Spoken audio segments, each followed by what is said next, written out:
એટલે ગુરુએ એના શિષ્યને કીધું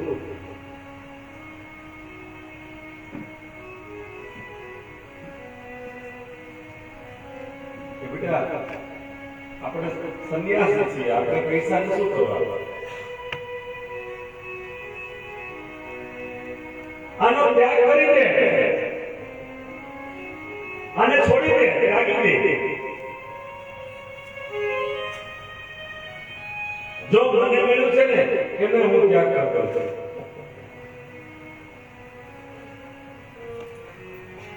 તને મળ્યું છે ને તું ત્યાગ કરી દે. આપણે તો સંન્યાસી છીએ, આપણે સંપત્તિને શું કર્યું? ત્યાગી દો.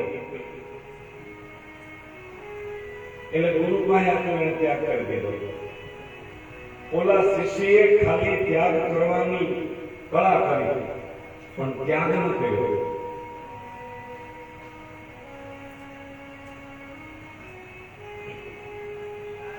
આગળ ગયા સમુદ્રના તટ પર બે જણાને હોડીમાં બેસીને સામે પાર જવું હતું. હોડીવાળાને બોલાવ્યા અને હોડીવાળાને એવું કહ્યું, ભાઈ અમારે આ પારથી ઓલે પાર જવું છે,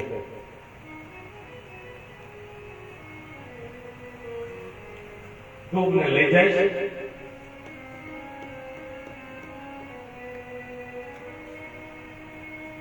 હોડીમાં લઈ જાવ ખરો, પણ તમારે બે જણાનું ભાડું એક નમણું થશે.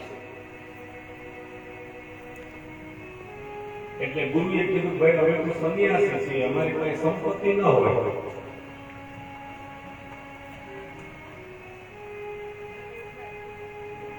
એના એમને નહીં લઈ જાવ.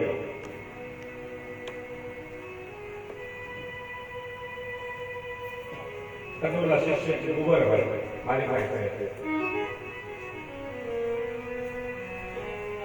એને હોડીવાળાને હોડીમાં બેઠા હતા. હોડી ચાલવા લાગી, અધોત કોઈ ચાલે અને શિષ્યો બડાઈ કરે છે.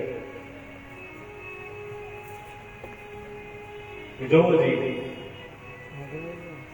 તમે કીધું ને આપણે દરડાની જરૂર નથી, પણ એ માતા સરસ્વતી જડજડ લીખીને જાય, જો નીકળે મનકી ખટપટ તો તુરંત દર્શન થાય. વેદ હમારો ભેદ જાને, વેદ हमारो वेदन जाने, हम वेदन की माई. जिन रस्ते साधु तुने वो वेदन में नहीं. अरे बापा क्योंकि वेद का है सब वेद यही नहीं मिलती कोई बात नहीं. सही बात. अरे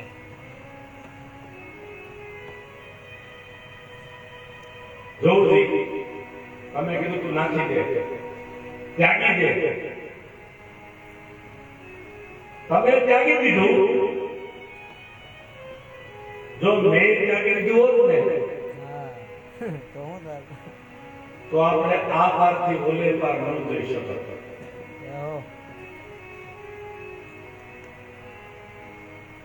ગુરુ કે બેટા તારી સમજણમાં ફેર છે. કારણ મેં તને કીધું તું ત્યાગી દે. તે આપ્યું એટલે આપણે આ પારથી ઓલે પાર નથી જતા, પણ તે ત્યાગી દીધું ને એટલે આપણે આ પારથી ઓલે પાર.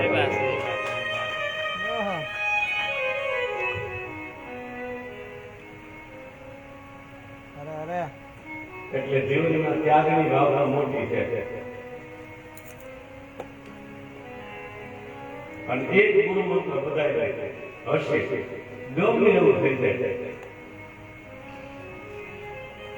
રસનો ચહેરો અને એક જ શબ્દ બોલવાનો હશે, કઈ વાત નથી. ક્યારે તમારો પરિવાર નહીં વિખાય, તમારું કુટુંબ નહીં વિખાય, તમારો સંસાર નહીં વિખાય, એટલું નહીં તમારું ગામ નહીં વિખાય. ત્યાગે સો લાગે. જે ત્યાગની ભાવના રાખે ને એ આગળ જ વધે. પરમાત્માની એની ઉપર પરમ કૃપા થાય, પણ ભાવના ત્યાગની હોવી જોઈએ.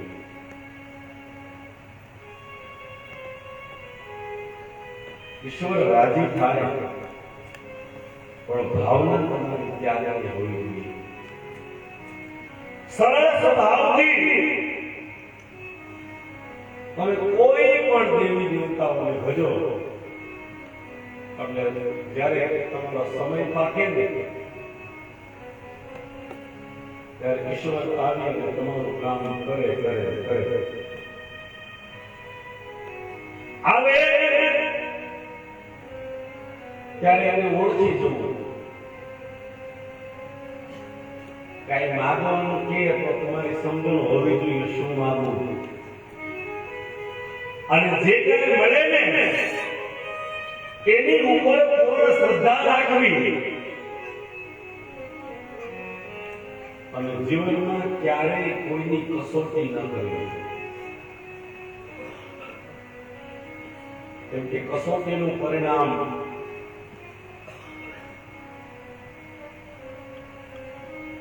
યાદવોના બાળકો છે.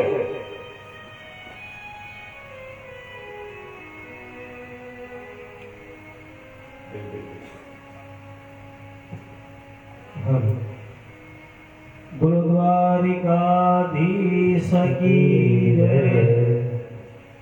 વીરડિયા પરિવારને આંગણે પધારેલા મહેમાન અમારે સંધ્યાબેનના પિતાશ્રી અને ચેતનભાઈના સસરા શ્રી કેશુભાઈ માલવિયા સરદારપુરથી એ શાસ્ત્રીજીને સારો ઉડાડી સન્માન કરે છે. જોરદાર તાળીઓથી વધાવશું.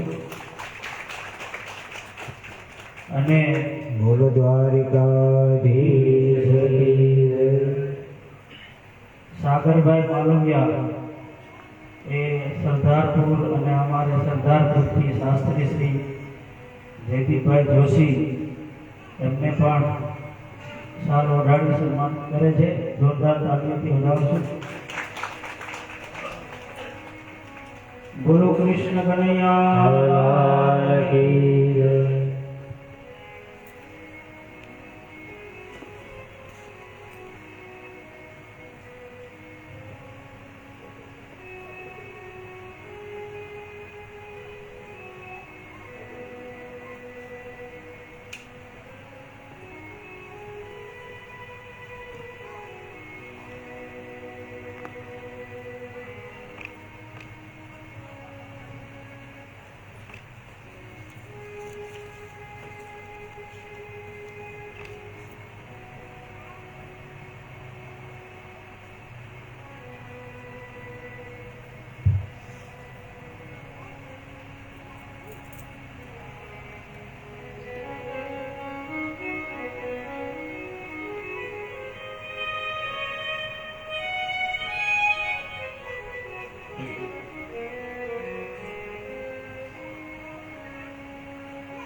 ત્યાગે સો લાગે.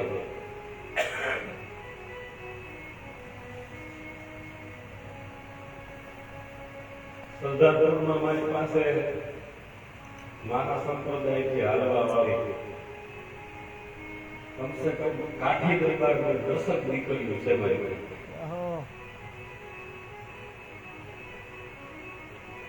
પટેલ સમાજના 5-6 છોકરાઓ છે. શિષ્ય પરિવારમાં મોટો લગ્ન સરદારપુર. આપણે તો વારંવાર મળશું, કેમ કે હું જાજી કંઠી એવા જ ગાંધો છે, કોઈનું હારે નહીં એને. અરે બાપા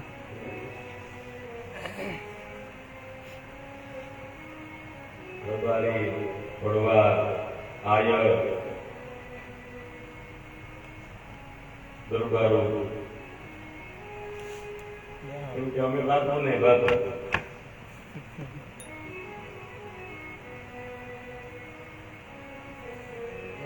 મેં કહ્યું છે કે બે કથા મેં કરી, પણ આખા ગામના પાટે ચડાવી દીધું. સરદારપુરમાં બે કરી. એક ગામ સમસ્ત શિવ મંદિરના લાભાર્થી અને એક પરિવારના.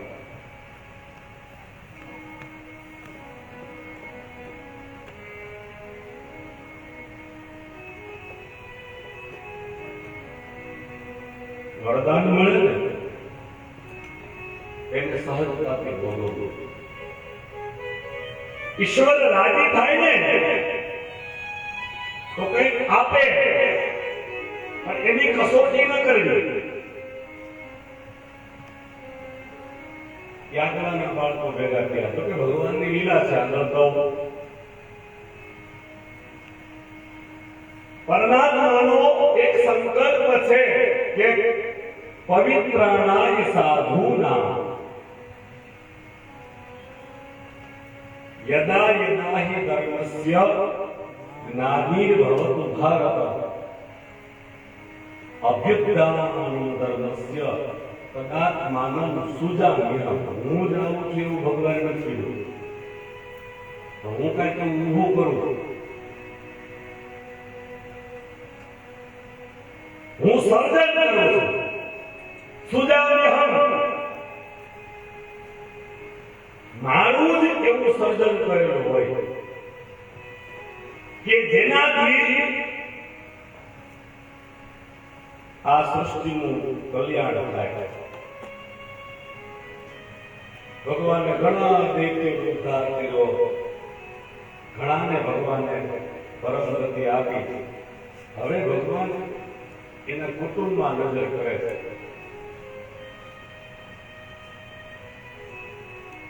એટલે એને કહ્યું આમાં યાદવોમાં ઘણો. એટલે ભગવાને વિચાર્યું યાદવોનો સંભાળ કઈ રીતે થાય, યાદવોની બુદ્ધિ કઈ રીતે બગડે, યાદવોની બુદ્ધિ કઈ રીતે ભ્રષ્ટ થાય.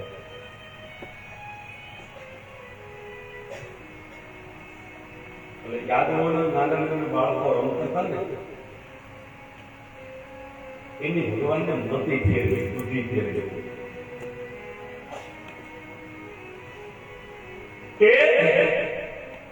રમતમાં ને રમતમાં આ યાદવ બાળકોએ શું કર્યું?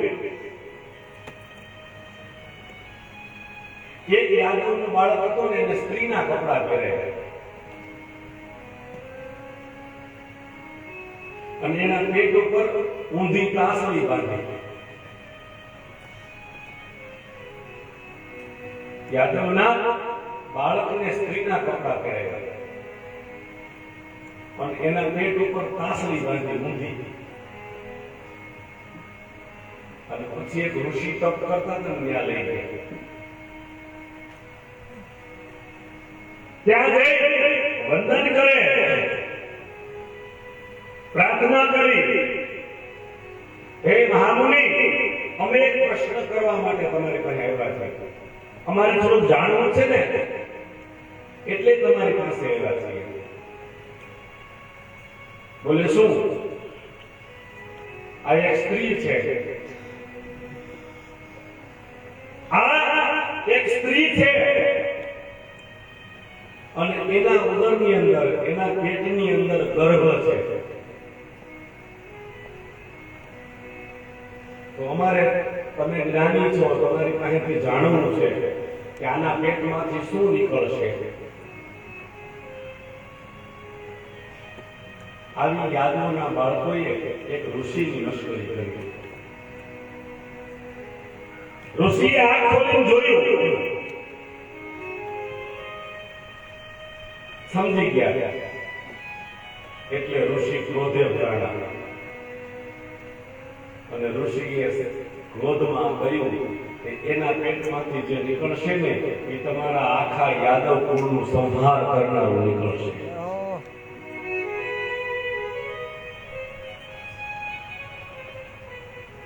મશ્કરી કરતા આવડું પડ્યું.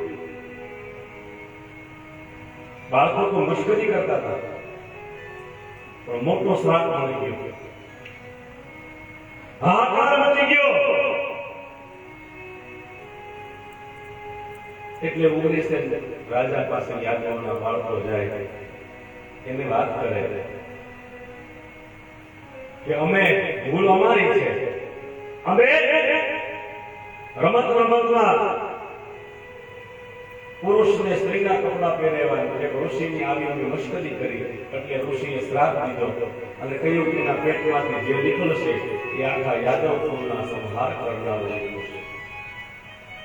હવે શું કરવું? ઉગ્રસેન રાજા કહે કઈ વાત નહીં, જ્યારે એનો સમય આવે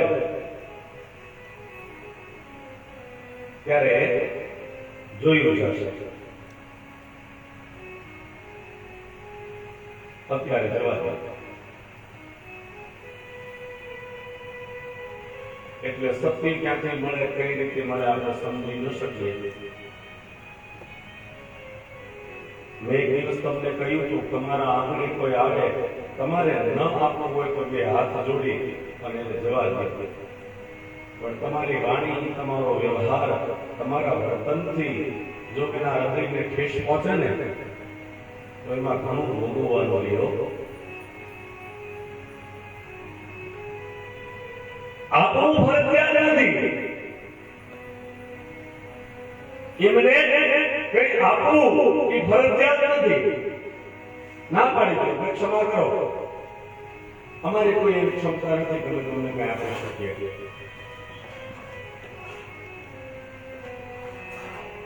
અને આપી દીધું હોય પછી ભૂલી જાવ, પછી એની યાદ ન રાખો. એક વખત આપી દીધું, પરમાત્માની કૃપાથી પરમાત્માએ તમને આપ્યું, તમે જ્યાં વાપરવાનું હતું, જ્યાં આપવાનું હતું ત્યાં આપી દીધું, વાત પૂરી થઈ ગઈ.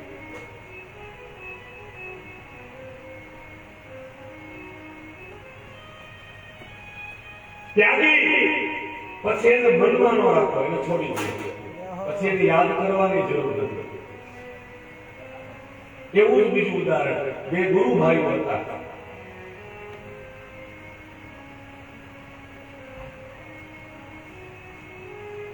નદી આ પાર ઓલે પાર જવું ગઈ, તૈયારી કરતા હતા તો એક સ્ત્રી આવ્યા. એ સ્ત્રીએ કીધું કે ભાઈ મારે ઓલે પાર જવું છે, પણ હું એકલી છું, મને ડર લાગે છે, બીક લાગે છે, તમે મને મદદ કરશો?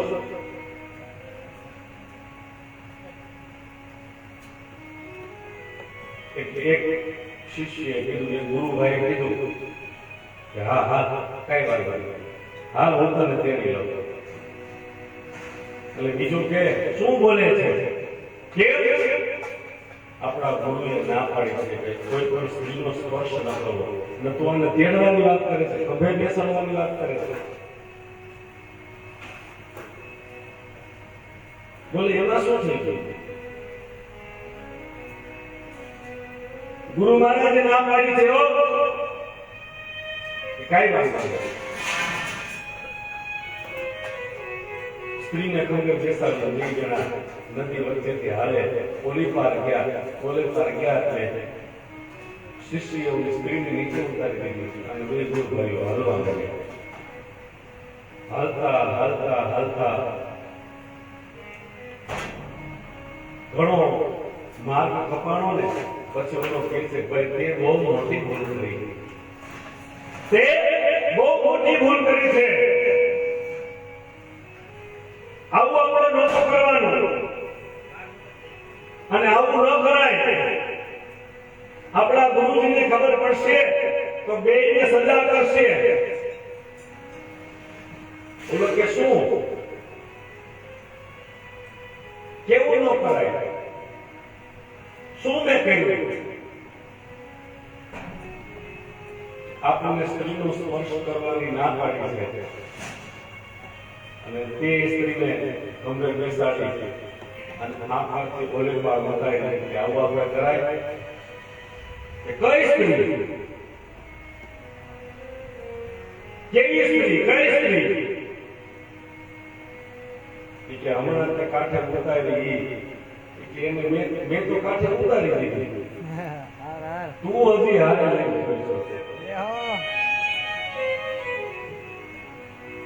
મેં તો એને કાંઠે ઉતારી દીધી. પણ તું હજી હારે લઈને આવેલો છે. એટલે ત્યાગો છોડો પછી એને ભૂલી જાઓ. પછી એને યાદ કરવાની જરૂર નથી. દેવતાઓ ભગવાનને પ્રાર્થના કરે છે, પ્રભુ બહુ લીલા કરી, બહુ ભક્તો પર કૃપા કરી, બહુ આનંદ કર્યો, પણ હવે સ્વર્ગમાં પધારો. કેમ કે હવે સ્વર્ગ તમારા વગર સૂનું લાગે છે. દેવતાઓની પ્રાર્થના સાંભળી ભગવાન નારાયણ, ભગવાન કૃષ્ણ કહે, બસ હવે થોડો સમય, હવે થોડા જ સમયમાં હું ત્યાં આવું છું. દેવતાઓની પ્રાર્થના ભગવાન સાંભળી ભગવાન દેવતાઓને આશ્વાસન આપી અને પરમાત્મા થોડા જ સમયમાં નારાયણ દેવતાઓને કહે છે, જેમ બને જલ્દી વૈકુંઠમાં પાછા પધારીશ. હવે બાકી અવધૂત ઉપાખ્યાનની વાત કરે છે. દત્ત મહારાજના 24 ગુરુની મેં તમને કહી દઉં, જ્ઞાન ગમે ત્યાંથી મળે. અવધૂત ઉપાખ્યાનની અંદર દત્ત મહારાજે 24 ગુરુ કર્યા છે. અને એમાં એકેય માણસ નથી. 24 માંથી એકેય આમ જોઈએ તો માણસ નથી. દરેક માંથી એને કંઈક ને કંઈક મળ્યું. કબૂતર, ભોલો, અજગર, ગરોળીઓ, શ્વાન, ગાય, ટીટોળી અને બહુ અતિશોક્તિ વાત છે. ભાગવતજીમાં લખ્યું છે, હું ન બોલું તો મારી ભૂલ ગણાય, પણ પોતાના દેહનો વેપાર કરવા વાળી સ્ત્રીને દત્ત મહારાજે પોતાના ગુરુ બનાવ્યા છે.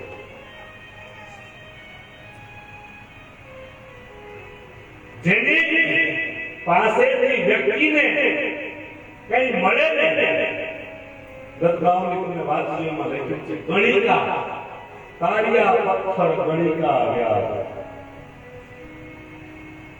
ગણિકા દેહનો વેપાર કરવા વાળી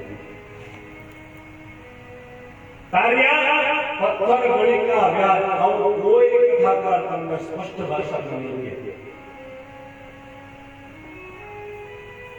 પણ સત્ય લોકો સુધી પહોંચવું જોઈએ કે આપણો સનાતન ધર્મ અને આપણી પરંપરા શું છે.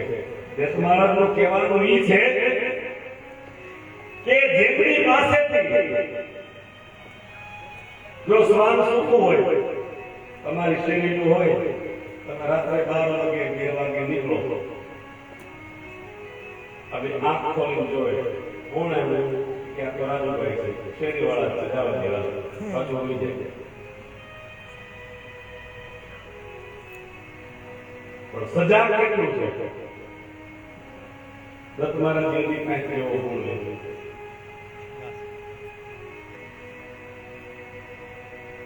કરોડીઓ પોતાનું મકાન બનાવવા માટે કેવી ઝાડ તૈયાર કરે છે.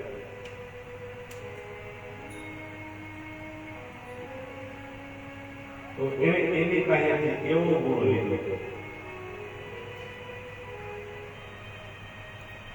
ટીટોળીને ઈંડાને કઈ રીતે હાથ ખબર છે ને?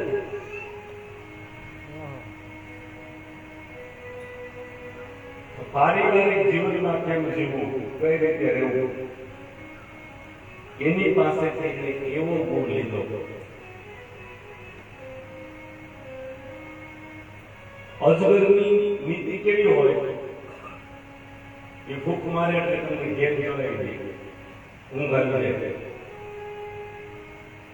આપણા ગોવાળીઓ જંગલમાં ગાયો ચારતા હોય એનો માલ ઢોર કાપતા હોય માલધારીઓ, અને બપોર પછી આરામ કરે ને એની પાસે કુવાડી હોય, છાતી છતી રાખી પછી આરામ કરે.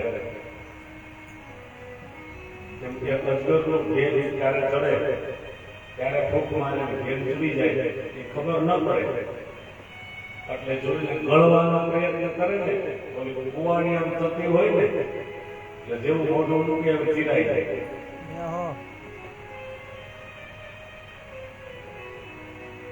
કેમ કે માણસને ભેદ જડાય છે.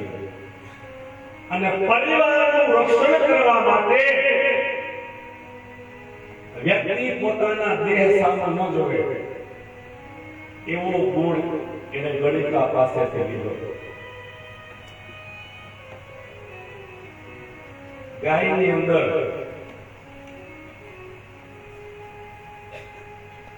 કેટલા તત્વો ભરેલા છે આપણે બહુ કહીએ શક્તિ ગાવ બધા એમાં એક કડી આવે હજારો વાર તમે ગાય પણ કોઈ સમજ્યા નહીં. નવરાત્રિ આવે એટલે તારો પ્રતિ જય આદ્યા શક્તિ જય આદ્યા શક્તિ અખંડ બ્રહ્માંડ દિખાય પડવે ભેગા. એમાં એક કડી છે ગૌ, ગંગા, ગાયત્રી, ગૌરી અને ગીતા છે ને. ગૌ ગંગા ગૌરી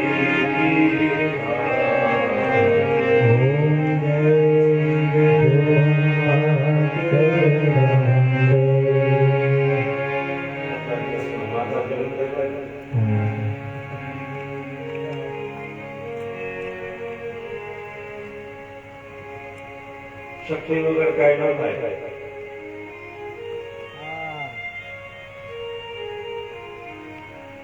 એટલે માતાજીને યાદ કરીએ. ગૌ ગૌ શબ્દનો અર્થ તમને એમ સમજાયો. ગૌ એટલે ગોપી, ગો એટલે ઇન્દ્રિયો અને પી એટલે પીવું. શરીરની તમામ ઇન્દ્રિયોથી જે કૃષ્ણ રસ પીવે એ બધી ગોપી. ગૌ પછી ગંગા. તો ગંગા તો તમે બધા જાણો છો. પછી ગાયત્રી, ગૌ ગંગા અને ગાયત્રી. ગાયત્રી એટલે શું?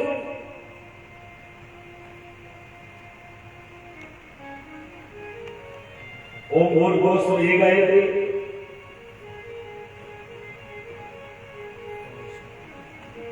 નહીં, ગાયત્રી બધાય ન હોય. મંગલમ ભગવાન વિષ્ણુ મંગલમ ગરુડધ્વજ મંગલમ પુંડરીકાક્ષ મંગલાય નમઃ. આ વિષ્ણુનો ગાયત્રી થયો. મંગલમ ભગવાન ધૃંડી મંગલમ મુષગધ્વજ મંગલમ પાર્વતી પુત્ર મંગલાય તનોહર. આ ગણપતિનો ગાયત્રી થયો. મંગલમ ભગવાન શંભુ મંગલમ વૃષભધ્વજ મંગલમ પાર્વતીનાથ મંગલાય તનોહર. આ શિવનો ગાયત્રી થયો. દરેક દેવતાઓના ગાયત્રી હોય. અને બધા દેવતાઓના ગાયત્રી આપણી સનાતનની પરંપરામાં બતાવ્યા છે. આપણે સમજી નહીં કર્કૂર ગૌરવ કરુણા હતાર કેટલી વાર ગાઈ શકીએ. હાથ બોલો. હજી બધાને એમ છે કે કપૂરનો શ્લોક છે, કપૂરનો મંત્ર છે. ઈ કપૂરનો મંત્ર છે.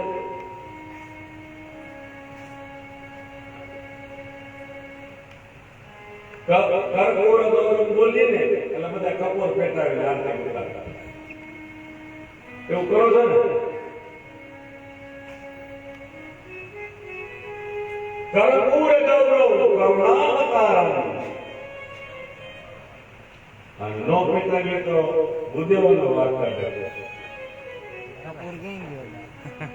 પણ સમજણ વગરનો જીવવું વળે જીવો વર્ષ હજાર, સમજી જીવો ઘડી એક એટલે સમજો વેલો પાર. કર્પૂર ગૌરવ કરુણાવતારમ. સંસાર સારમ ભુજેન્દ્રહારમ. સદા વસંતમ હૃદયારવિંદે. સદૈવ અમારા હૃદયની અંદર વાસ કરનારા ભવમ ભવાની. કાલે કે પરમ દિવસે કીધું ને કેડે પાતાળીઓને વામે